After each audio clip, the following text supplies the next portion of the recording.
नमस्कार welcome to happy vibes. आमे मैंने सब बेले दुईटी शब्द शुणु स्टेट एवं नेशन। आमे भारत को गोटे स्टेट भी कहू आ गोटे नेशन भी कहू। हेले ये दुईटी शब्द भितर प्रकृत डिफरेन्स कौन अच्छी चलतु आज गोटे सहज उदाहरण दे बुझा। स्टेट को बुझापी आम गोटे घर उदाहरण नेबा। आपण मैंने भावतु स्टेट हूँ गोटे घर। एबे गोटे घर होगापाई कौन कौन दरकार? घर चारिपाखे किसी गोटे पाचरी दरकार, किसी गोटे बाउंड्री दरकार।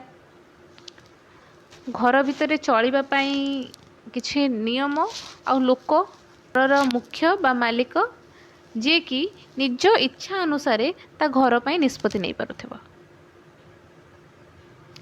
जेतबले गोटे जगार निजस्व सीमा थाए, निजर सरकार थांती एवं से स्वाधीन भाव में निष्पत्ति नहीं पारती ताकू राजनीतिक भाषा रे स्टेट कहा जाए।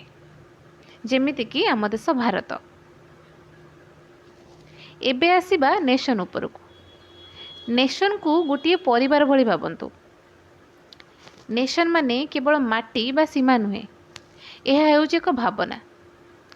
जेतबले लोक माने निज भितरे गोटे समान इतिहास, संस्कृति, भाषा बा पर्वपर्वाणी द्वारा जोड़ी हो रही थांती ताकू नेशन कहा जाए।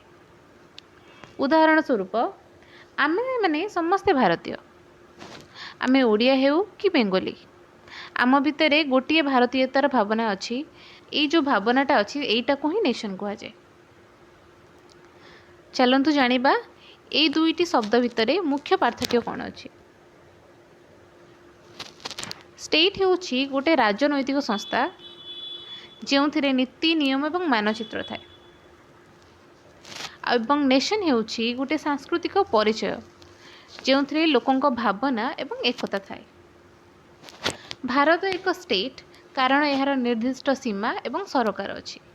एवं भारत एक नेशन कारण आम समस्त मनरे एक समान देश प्रेमर भावना अच्छी। आशा करे एबे आपण स्टेट एवं नेशन भितर थिबा पार्थक्य बुझी पारिथिबे। जदि वीडियोटी भल लगिला तेबे एहाको शेयर करंतु। धन्यवाद।